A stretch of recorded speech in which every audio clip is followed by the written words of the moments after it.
messieurs, bonjour, merci de nous rejoindre pour votre édition du midi. Nous sommes le mardi 17 juillet, voici l'essentiel de l'actualité développée dans votre journal. Lancement officiel demain des Jeux africains de la jeunesse à Alger. La cérémonie aura lieu au niveau du stade du 5 juillet. 3000 athlètes venus de 54 pays sont attendus dans la capitale. Une délégation multisectorielle a été dépêchée à Béchar, notamment pour inspecter et lancer des projets très attendus dans la région. Les responsables ont même rencontré la société civile pour écouter leurs doléances. Des efforts pour le développement de la tomate industrielle sont consentis pour arriver à l'arrêt de l'importation du triple concentré de tomates. C'est la déclaration hier du ministre de l'Agriculture depuis le Tarf, on en parle dans notre journal. Et enfin, on terminera avec une carte postale sur la wilaya de Djidjello, importants atouts touristiques. Beaucoup d'Algériens la choisissent comme destination pour leurs vacances. Les paysages, plages et montagnes sont à couper le souffle. Bienvenue à tous. Alger abrite les 3e Jeux africains de la jeunesse. La cérémonie d'ouverture des JAJ 2018 aura lieu demain au stade du 5 juillet. À cette occasion, le président de la République, Abdelaziz Bouteflika, va être décoré de l'ordre du mérite olympique de l'Association des comités nationaux olympiques en Afrique. C'est ce qu'a annoncé le secrétaire général de l'instance africaine, Mahmoud Abou Qassem, lors de la conférence de presse organisée hier. Je vous propose d'écouter sa déclaration.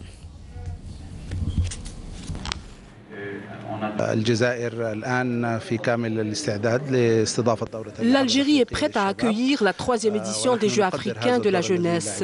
Nous tenons à remercier l'Algérie pour le rôle qu'elle joue dans la promotion du sport africain. Le bureau exécutif de l'Association des comités nationaux olympiques en Afrique a décidé d'attribuer l'ordre du mérite olympique au président Abdelaziz Bouteflika, et ce pour le remercier pour son parrainage de ces Jeux qui sont très importants pour la jeunesse africaine. Ce rassemblement sportif africain est un cadre idéal pour la promotion des principes d'amitié et de fraternité tant prônés par son Excellence, le président Abdelaziz Bouteflika. Et l'attribution de cet ordre n'est qu'un petit geste de remerciement pour tout ce qu'il apporte au sport en Afrique et en Algérie. L'Algérie est donc prête à accueillir la 3e édition des Jeux africains de la jeunesse. Les volets les plus importants, hébergement, restauration et transport, sont déjà au point, sans oublier les infrastructures sportives qui doivent accueillir les épreuves de cette compétition d'envergure. Kelly Maïfa. À quelques heures du début des compétitions, le comité d'organisation des Jeux africains de la jeunesse se dit prêt à accueillir la 3e édition des Jeux africains de la jeunesse où tous les records vont être pulvérisés avec plus de 3300 athlètes venus de 54 pays pour concourir dans 30 disciplines.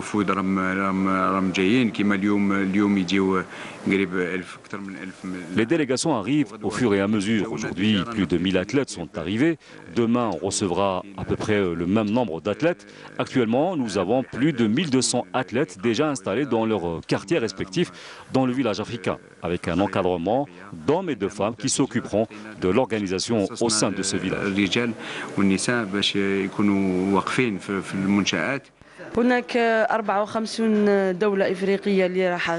Au total, il y a 54 pays africains qui participent à ces Jeux.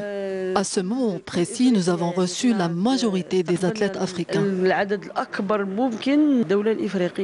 L'Algérie, qui possède les infrastructures et l'expérience des compétitions de cette envergure, sera à la hauteur des standards internationaux selon les organisateurs. En attestent les infrastructures sportives dédiées à la compétition, comme ce nouveau terrain d'athlétisme à Bourj el-Kifen qui accueillera ses premiers athlètes le 24 de ce mois. La salle omnisport de Harsha, où se dérouleront les épreuves de judo et de handball, sans oublier le complexe olympique Mohamed Boudiaf, où auront lieu principalement les épreuves de natation et de triathlon, ainsi que la grande coupole qui doit accueillir les épreuves mythiques de gymnastique et de lutte gréco-romaine.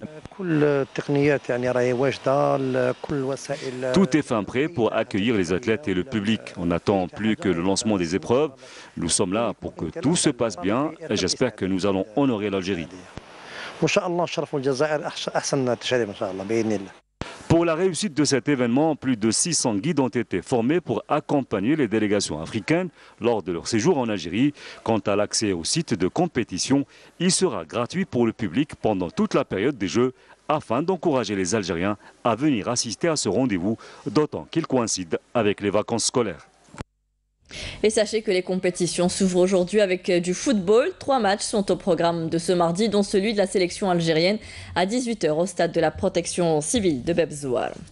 Du football toujours, mais cette fois-ci avec la Ligue des champions d'Afrique, reprise des matchs de la phase des poules après près de 2 mois d'interruption.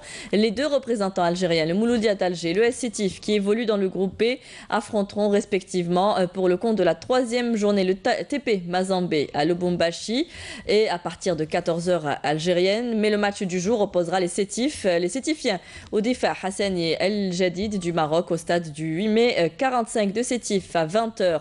La rencontre sera retransmise en direct sur la chaîne terrestre et le journal du 20 h en langue arabe sera avancé à 19 h 30. Suite aux pénuries d'eau et autres défaillances enregistrées au niveau des wilayas du Sud, une importante délégation multisectorielle a été dépêchée sur place, conduite par les secrétaires généraux des différents départements, des ministères de l'Intérieur, des Travaux publics, des ressources en eau, de l'habitat et du transport notamment. Et plusieurs projets en cours de réalisation ont été inspectés. Les responsables ont par la suite rencontré la société civile pour écouter leurs doléances. Naïma Haouch. La délégation s'est notamment rendue sur le projet de transfert des eaux de la région de Bni Ounif vers Béchar, considéré comme l'un des plus ambitieux projets d'ingénierie hydraulique de l'histoire de la région, qui devra déverser sur Béchar des eaux d'une qualité meilleure. Il permettra de mettre un terme au déficit constaté actuellement en AEP et constituera un palliatif aux ressources du barrage de Djorf-Torba, dont les baisses cycliques du niveau de sa retenue cause de nombreux désagréments et autres perturbations en matière d'approvisionnement des habitants des villes de Béchar, Netza et Abedla. Les pouvoirs publics ont consacré une enveloppe de 950 milliards de centimes à ce projet qui devra être achevé dans un délai de 6 mois. Et dans 6 mois, la première goutte d'eau souterraine de Bni Ounif arrivera aux habitants des villes de Béchar, Knatsa et Abedla. On va penser même d'alimenter tout ce qui est sur le couloir de la Minal Béchar. La délégation s'est également rendue sur d'autres projets et a inspecté le taux d'avancement des travaux des 1500 unités de logement ADL à Béchar. Cette sortie sur le terrain a pour but de prendre connaissance de l'état d'avancement de ces programmes afin de les évaluer et de faire un rapport détaillé sur la situation des programmes au niveau de Béchar. C'est l'occasion de faire le bilan, peut-être, des insuffisances ou encore les attentes de la wilaya et notamment les autorités locales en termes d'accompagnement, ce qui reflète l'intérêt accordé d'abord par le président de la République aux wilayas du Sud, dont Béchar. Ensuite, l'intérêt accordé également par le gouvernement pour prendre en charge les préoccupations des citoyens de Béchar dans tous les domaines. C'était l'occasion pour la délégation interministérielle de rencontrer la société civile et d'être à l'écoute des doléances des citoyens. L'État a consacré plus de 33% du budget de la wilaya pour la réalisation de projets porteurs au profit de Béchar afin d'en faire un pôle économique régional. Dans le cadre de la coopération douanière, une commission mixte algéro-mauritanienne de coopération douanière se tient aujourd'hui avec la participation du directeur général des douanes algériennes. Cette rencontre de 2 jours s'inscrit dans le cadre de la mise en œuvre de l'accord signé entre le gouvernement algérien et le gouvernement mauritanien en novembre 2017 à Nouakchott, relatif à la création d'un poste frontalier terrestre au niveau de la bande frontalière commune. À El Oued, le nouveau poste frontalier Taleb El-Arbi est pratiquement achevé. Il vient remplacer l'ancienne infrastructure qui ne répondait plus au flux des voyageurs notamment. Il est actuellement en phase d'équipement. Menel Boutwaba.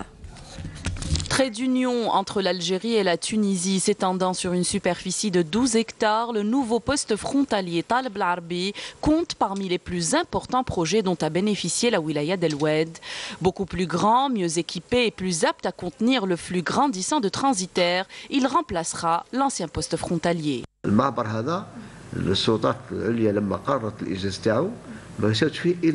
Quand l'État a décidé de réaliser ce projet, il n'y a pas vu qu'un simple point de passage de voyageurs, mais également une manière de redynamiser l'économie et les échanges entre l'Algérie et la Tunisie. C'est un investissement colossal et je pense qu'il répondra aux demandes des opérateurs économiques en matière de transport de marchandises en direction de la Tunisie et vice-versa.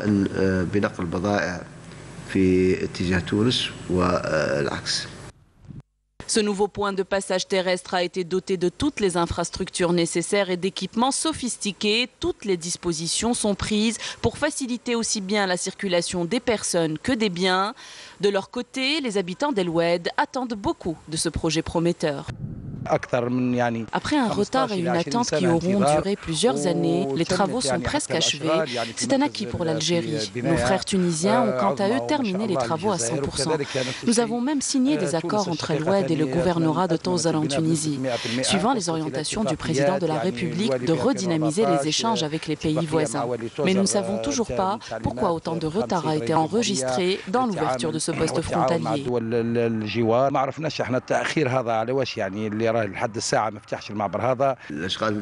Les travaux sont achevés. Aujourd'hui, nous en sommes à la phase d'équipement du poste en attendant la décision au moment opportun de la mise en service de ce nouveau poste frontalier. L'ouverture de ce nouveau point de passage entre l'Algérie et la Tunisie reflète une volonté politique des deux pays de renforcer leurs liens et leurs échanges dans tous les domaines. Il dégagera également une plus-value non négligeable pour la région d'El Oued. L'Algérie arrêtera bientôt l'importation du triple concentré de tomates grâce au développement enregistré dans la filière de la tomate industrielle. Des efforts supplémentaires seront consentis dans ce secteur, a affirmé le ministre de l'Agriculture hier en marge de l'inauguration de la 3e édition de la fête de la tomate à El Tarf. Nesrine Ben Saidi. Dans la wilaya de Tarf, la filière tomate a connu cette saison une production record avec plus de 3,5 millions de quintaux de tomates fraîches. Le ministre de l'Agriculture, du Développement rural et de la Pêche, Abdelkader Bouazgui, a indiqué que des efforts étaient consentis en matière de développement de la filière tomate industrielle pour ne plus recourir à l'importation du triple concentré de tomates.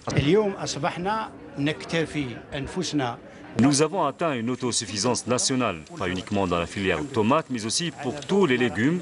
Dieu merci, d'après la production importante qu'a connue la région en matière de tomates fraîches, nous allons très bientôt arrêter l'importation du double concentré et du triple concentré de tomates.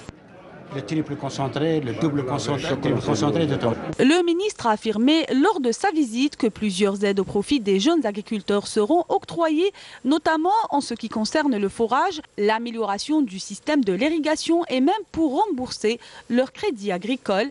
Ce sont des procédures pour encourager les jeunes agriculteurs à investir dans ce secteur sur instruction du président de la République. Tous les moyens humains, matériels et financiers ont été mobilisés afin d'accompagner, d'encadrer et d'aider les jeunes agriculteurs. Au terme de sa visite, Bouazgui a passé en revue le dispositif anti-incendie mis en place pour faire face aux feux de forêt. Le premier responsable du secteur a aussi présidé une cérémonie de remise de concessions en aquaculture et le lancement d'une école de plongée sous-marine. Zoom ce matin sur une conserverie de produits ou des produits de la mer basée à Ténès. Elle est spécialisée dans la transformation et le conditionnement des produits de la pêche, le thon et la sardine notamment, deux sortes de poissons malheureusement importés des pays voisins. Le reportage de Abdelmajid Benkassi.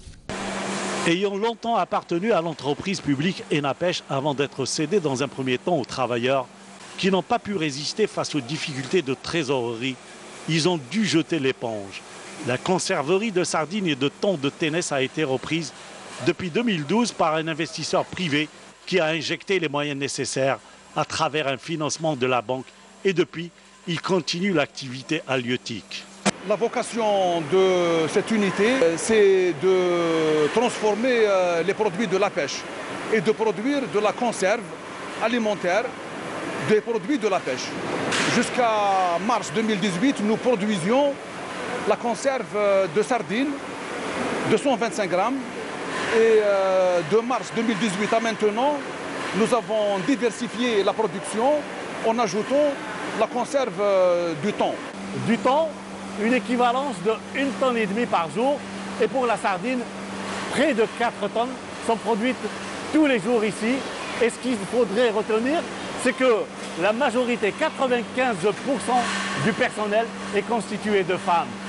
Les produits de la mer qui sont mis en boîte ici à l'intérieur de cette unité sont malheureusement, on peut le dire, importés de Tunisie, de Croatie Et pour le temps, c'est le marché international. Nous importons de pays voisins, nous importons jusqu'à maintenant la matière première et en même temps, nous guettons le marché national. Quand il y a des opportunités intéressantes, nous achetons sur le marché national, notamment durant la haute saison de disponibilité de sardines, parce que la sardine doit être usinable.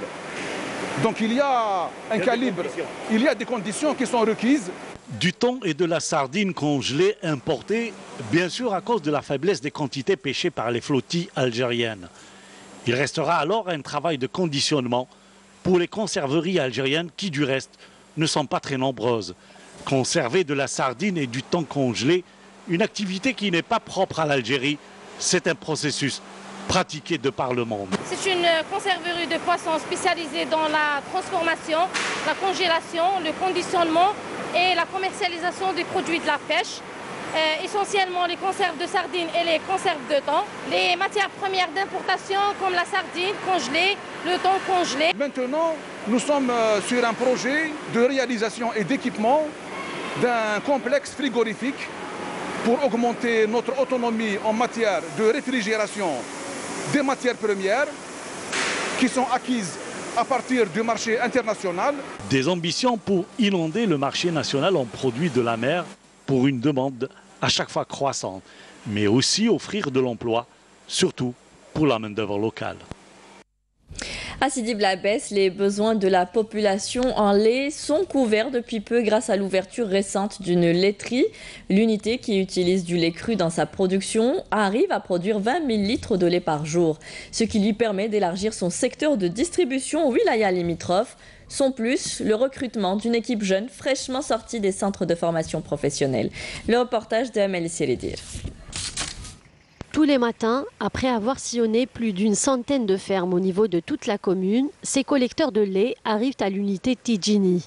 Le lait est ensuite analysé, conditionné et prêt à être acheminé vers les différents points de vente. 20 000 litres de lait sont distribués quotidiennement à Sidi Bla Abbès et au niveau des wilayas limitrophes. Le lait cru. On produit du lait cru, du lben, du beurre et de la crème fraîche. Nous couvrons la wilaya de Sidi Bla Abbès, de Tlemcen, de Naama, d'El Bayed, Saïda et même la wilaya de Ain Timouschent. On compte d'ailleurs élargir nos activités. Depuis son entrée en production, l'unité tourne à plein régime, grâce notamment à un personnel jeune et fraîchement diplômé. Ici, la chance est donnée aux primo-demandeurs d'emploi. Mon travail ici consiste à analyser la qualité du lait. Quand on reçoit le lait, on effectue les tests de qualité. Ensuite, on le valide pour passer au conditionnement. Dès que j'ai terminé mon stage au niveau du centre de formation professionnelle de Sidi Bla Abbès, j'ai tout de suite été accepté au niveau de cette laiterie. Je gère la machine de pasteurisation. Cela fait environ 8 mois que j'ai commencé le travail dans cette unité. J'ai 19 ans, j'ai arrêté mes études et dès que j'ai pris connaissance de l'ouverture de cette laiterie, j'ai tout de suite postulé et on m'a accepté. En à peine une année, la laiterie est arrivée à satisfaire les besoins de la région, mais aussi à assurer la distribution au niveau des wilayas limitrophes.